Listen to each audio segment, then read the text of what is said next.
Hi, I'm Susan Colley, and welcome to You're Not Alone, Surviving Your Child's Disability.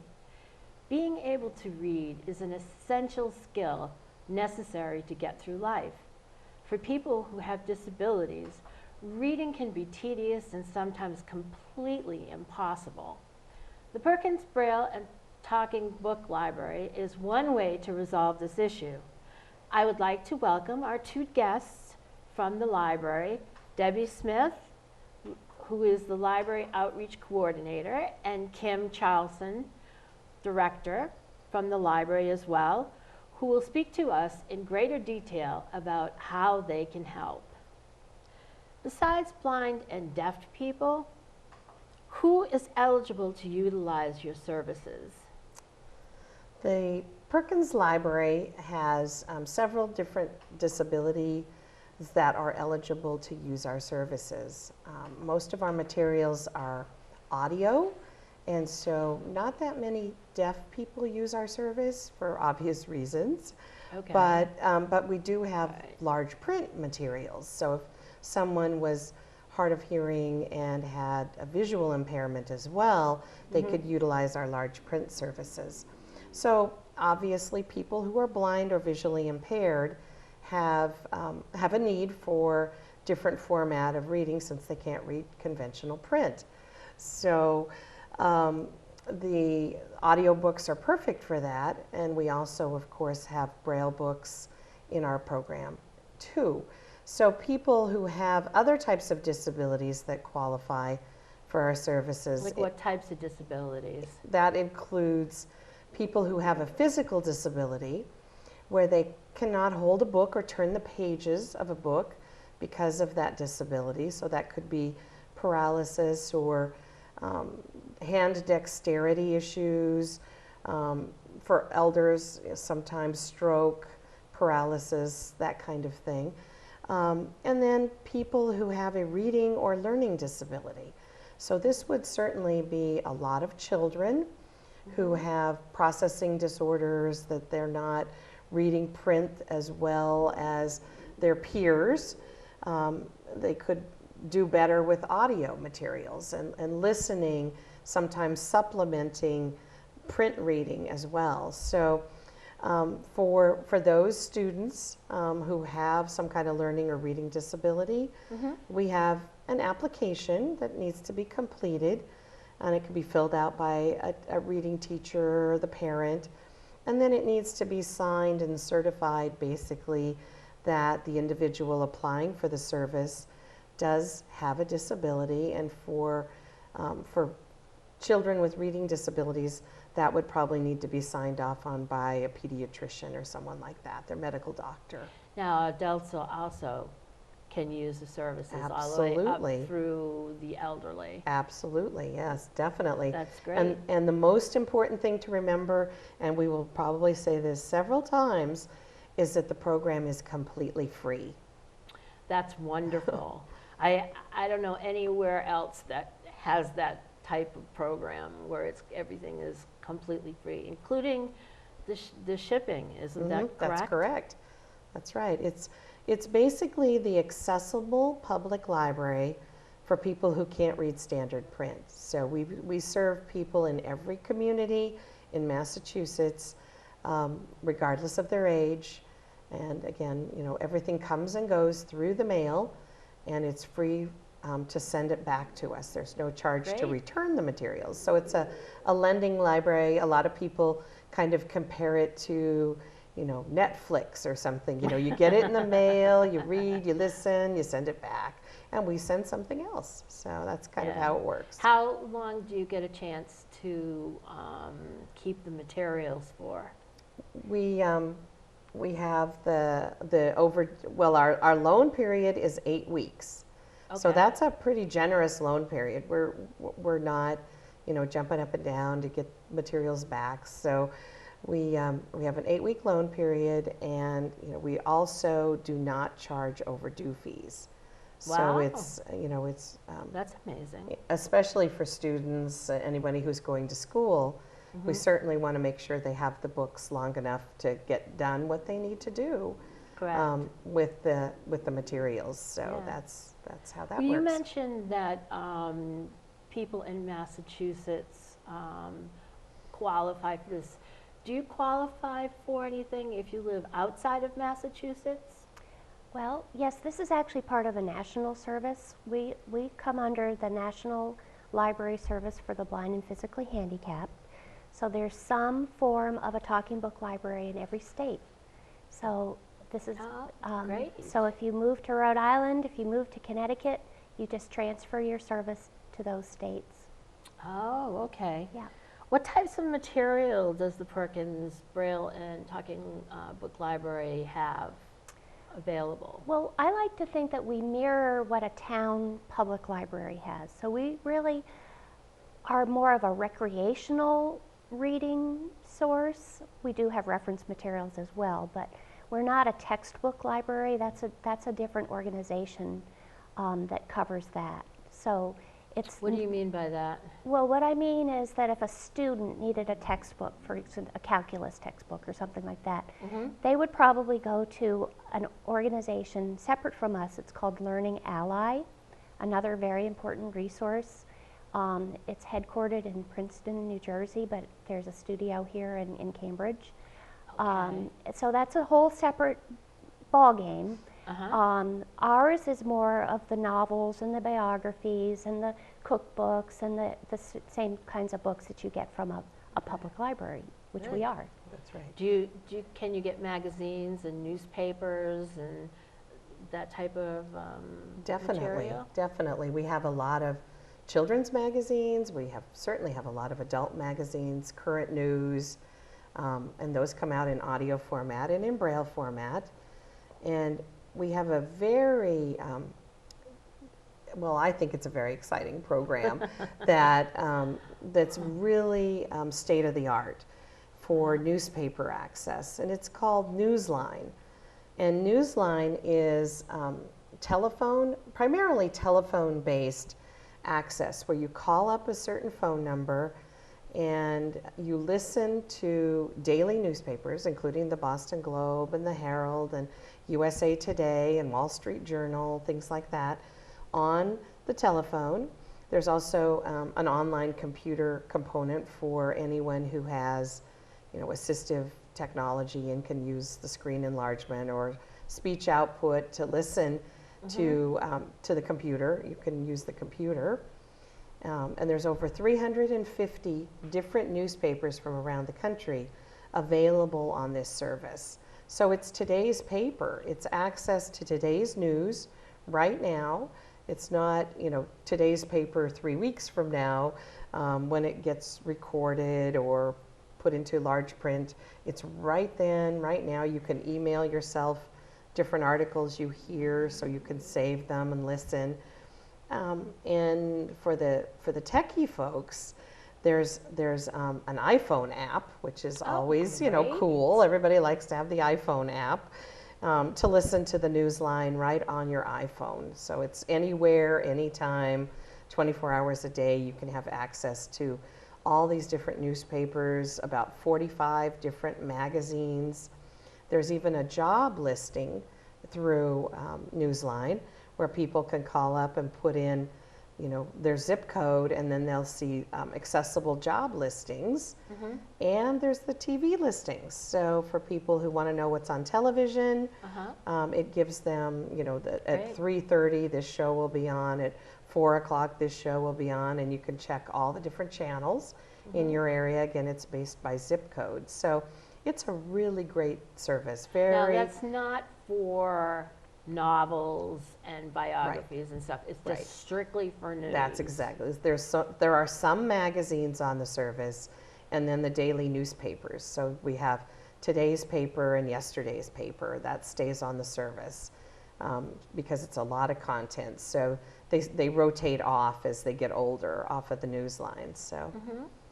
And I remember when it first came to this area, a young man who had been blind all of his life told me, he just expressed to me how exciting it was that he went out on a Sunday morning, sat in his hammock with his cell phone, and was able to read the Sunday paper all by himself That's great. without depending on someone else. And that was the first time in his life that he'd been able to do that.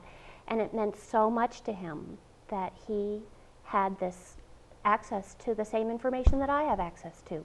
That's great.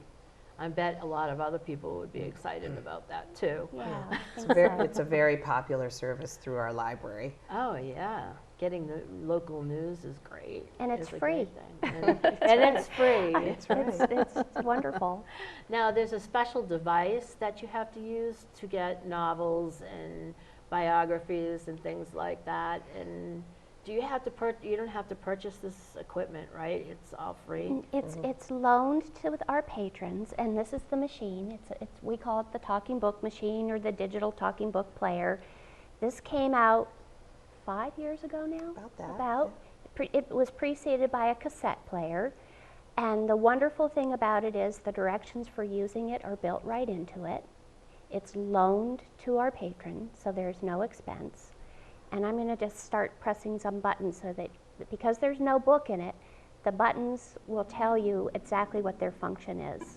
Play, stop. To start or stop playing a book, use the large play stop button. When the book is playing, press this same button to stop the player. When you press play again, the book will continue playing where you last stopped. So that's a really nice feature. If you've ever listened to books on CD, which I do in my car, first of all, you have to change the CDs regularly because they're Right. usually the books on like 5 or 6 CDs. Yeah. Secondly, if you stop the machine, you have to find where you left off. In I this see. case, the whole book is on this one cartridge. It's basically a thumb drive built into the plastic casing, and all the patron does is to insert it into the opening, and it starts to play. Francona, the Red Sox years. Current position. Chapter 1. Can't you guys How do appropriate. one thing right? We, Time remaining. we know what's on everybody's minds right now. Half hours per game. So that just gives you a little tease, but this is a fun book. There's a sleep button. Sleep. Pressing the sleep button once will play 15 minutes of the book, and then stop the machine. Pressing the sleep Wow, button twice that's will a play cool the book device. for 30 minutes. Well, it is nice because it's not uncommon to want to fall asleep when you're listening to books.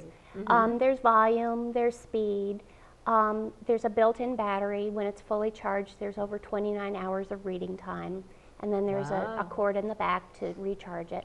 So it's a very nice, compact, easy-to-use machine, and when we think about the fact that many of our patrons are elderly and intimidated by equipment, it's really important to have a user-friendly device so that they aren't overwhelmed by it. Some people have, some memory issues in addition, so having the built-in manual really helps people. Do you want to say something more about the machine, Kim? Not so much about the machine. As you can tell, it's very easy to use. About the books and how they're mailed. So Debbie showed you what the cartridge looked like, the actual physical book itself. And all of our materials come and go through the mail, postage free. And then all you have to do when the borrower is returning the book is just reverse the mailing card, put it back out for the mail or drop it in a mailbox, and it comes back to us. And then we have a computerized system for all of our borrowers. We can set individuals up to get books every other week, once a month, quarterly, only when they return something. We can customize any borrower's profile, based on how often they want to get books, based on the subjects that they read, so that they'll, only get the subjects that they're interested in. Now, this is on the application. And all of these all of choices are, choices and things. that's right, they're all on the application. There's quite a list of subjects. There's author preferences and frequency of materials, and so that people can indicate to us how they would like to get their materials sent. Do they get a choice? Like, for instance, if you wanted to read, like, Jane Eyre or something, can you, like, make that known to you? And you would Absolutely. send it instead of just sending out periodically. Right. Some people would books? tell us, only send the books I ask for specifically. Other people sometimes say, you know, it's difficult for me to read your catalog that comes out every other month, so why don't you just pick out 6 mysteries for me each month? And then, you know, the librarians will do that. So people do call us. We have a toll-free number, and that allows people easy access to reach us. We also have a website at www.perkinslibrary.org. So that is also, a lot of information is there, and we have an online catalog on our website. So you could go to our online catalog and you could plug in any title you were interested in to see if we have it and if we can send it out. A registered borrower can actually send out books to themselves. They can assign a book and they'll go out the next day. Oh, great. So that's pretty convenient as well. Yeah, definitely. Now, how do you record this material, and where do you record this material, and can somebody volunteer to help in this endeavor? Well, 2 places. Some of the books, Debbie mentioned that we are affiliated with the Library of Congress National Library Service program. So they do provide some of the books that we use in our program. The majority of them come from them: bestsellers, mysteries, romance, adventure, those kinds of things. And then we have a recording studio at the Perkins Library, and we produce about 100 to 125 books a year in our recording studio. And we focus primarily on local interest titles, books that people here in Massachusetts, in New England would be interested in reading. You know, books about the Red Sox, the Celtics, the Bruins, all those kind of things that are special to us. Right. Those books get recorded in our studio and are made available to our Now, borrowers. where's the studio located? At the It's at our library in The Watertown. Okay. And we do have volunteers. All of our studio narrators are volunteers who have auditioned to be considered as a recording studio. We call them narrators of talking books. And so they go through an audition process. They're screened. When they're accepted, they make a commitment to work with us at least 2 years, because we do a lot of training with them, teaching them how to run the computer and how to record digitally, and also, you know, just techniques in being a good narrator. You certainly don't want somebody who's going to, you know, sneeze or something like that on the recording. That's not what they're supposed to do. Or have a flat line. Exactly, you know, or be just sort of boring and flat. monotonous. Exactly. So you want them to be a little dynamic and interesting and have that talent. So that's why we audition and we screen to be sure they're going to sound, you know, good on tape or good in audio format. So How do you get to audition? we have a volunteer coordinator at Perkins, and you could just call the Perkins School for the Blind in Watertown, ask for our volunteer services department, and they would take your name and let the individual know when we'll be doing another audition cycle. Then we would schedule you to come in and do an audition and get screened for our program. That's great. Can you visit the library? Yes, we have a walk-in area, which is open Monday through Friday from 8:30 until 5. And actually, we're going to be expanding our hours in the new year to a couple of evenings a week as well. Oh, so great. indeed, people can walk in, and we can sign them up for service if they're not already signed up, or they can select some books that the librarian will go and get from the stacks. Most of the time, the phones are answered by full-fledged librarians. They have their master's in library science. We have That's amazing. 8 on staff. Yes. Eight librarians. So Wow. they are there to help people select books or answer questions. We have a reference librarian. We have a children's and youth services librarian. They are there to be of assistance. Wow, that's amazing. It is. I think that's great, you know, because I don't know any libraries that have that much service. So I want to tell you about our newest program that we're really excited about. Well, there's 2 of them actually, but I'll start with the techie one, because again, you know, the technology is exciting. So we have another app. It's all about apps these days. Apps, So yep. we have another app for the iPhone and soon for Android devices that is called Bard Mobile. Bard is Braille and audio reading download. So it's all these books that we have on this digital cartridge that play on the player that Debbie demonstrated to you can, with the app, be played on an iPhone or an iPad that simulates the player. It's got the same kind of rewind, play, fast forward button, but it's also got a download button, so you can download right into the device and play, and you don't have to have the digital player that Debbie showed you. But Wow, you are definitely keeping up with technology then. We're I was wondering trying. about that. So you have to be registered with us to use the download service, but once you're set up, you know, it's just a matter of downloading anytime you want any of the books that are on the system. Wow. So our other program that we're real excited about is called Library Without Walls. And the Library Without Walls program is kind of like going to your library for an author talk or a presentation about a book or a topic.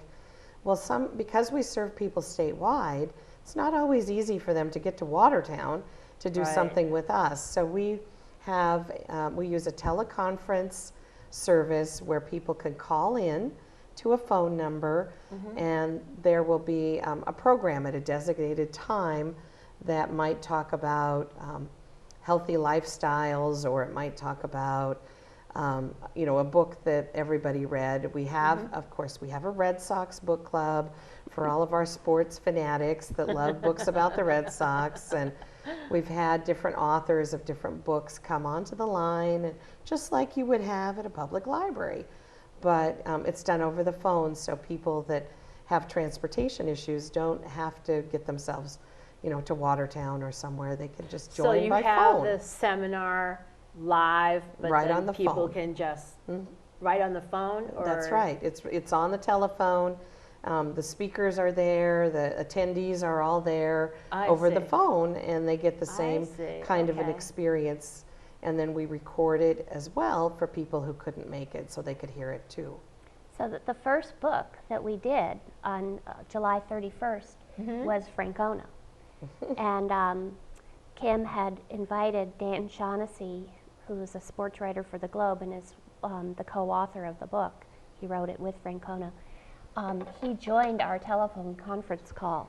He spoke to us for about 40 minutes, talking about writing, talking about everything about sports. It was really, he's such a down-to-earth, nice man. It was really fun to have him. It was. Everyone, and then we opened up the phone lines and people could ask him questions. Oh, that's even Yeah, better. yeah. definitely. So it was nice. It was Yeah. very fun.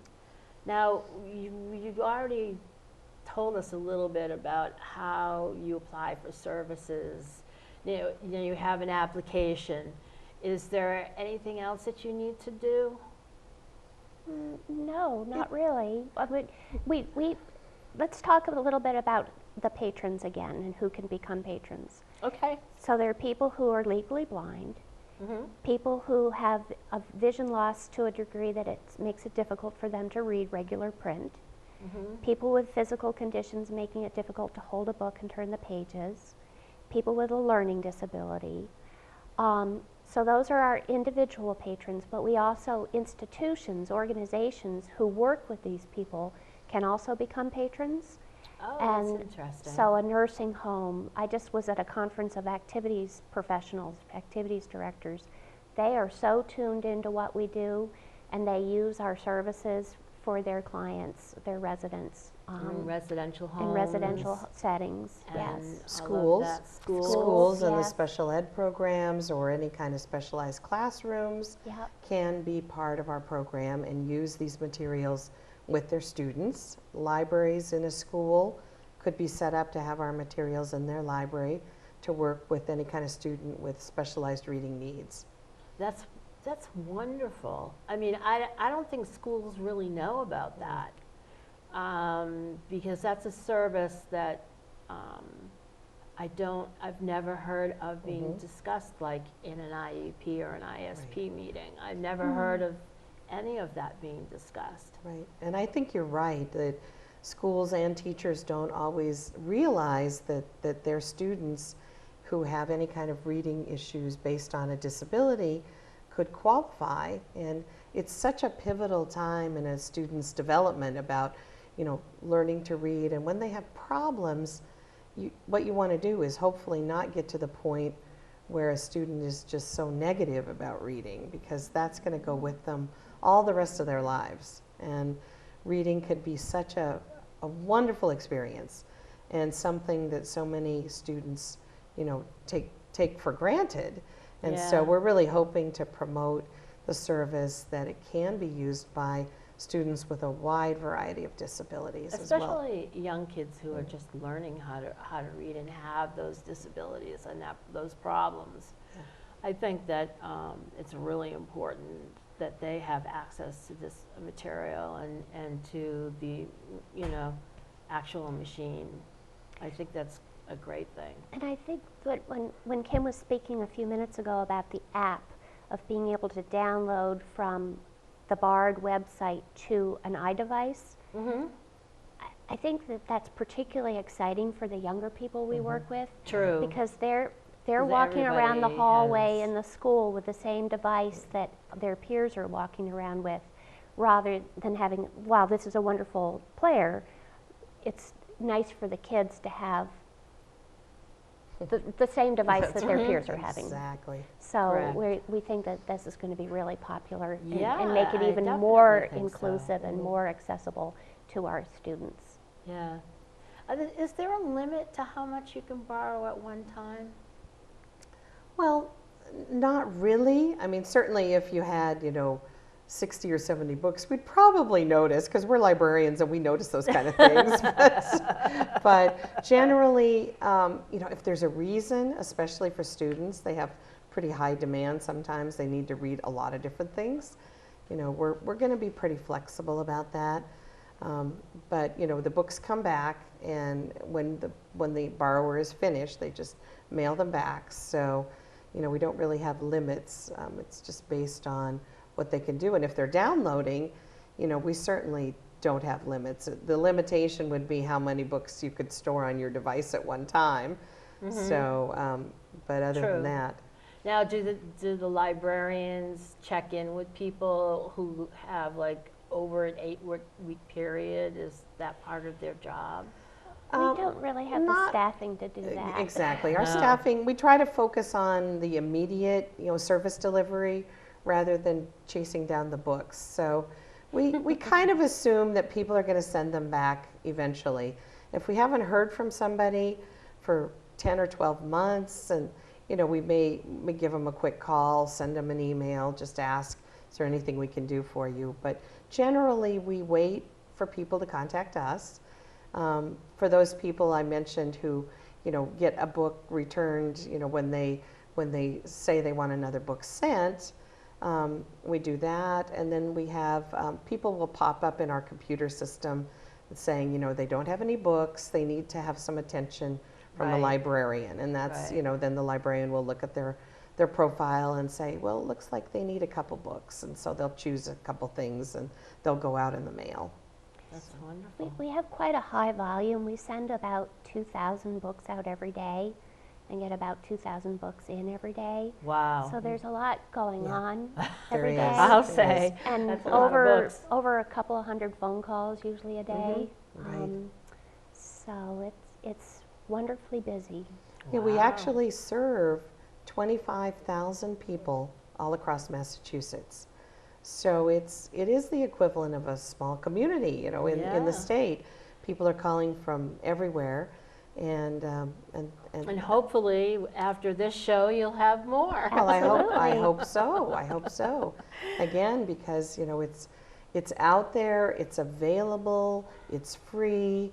We want to hear from people who qualify to use the service. If they've given up reading because they're aging and they just think, oh, I can't see well enough to read anymore, they don't have to give up reading, because this whole service is there to make reading accessible again for them. Right.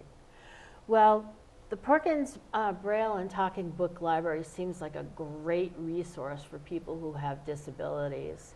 And I hope that people who are involved with the library,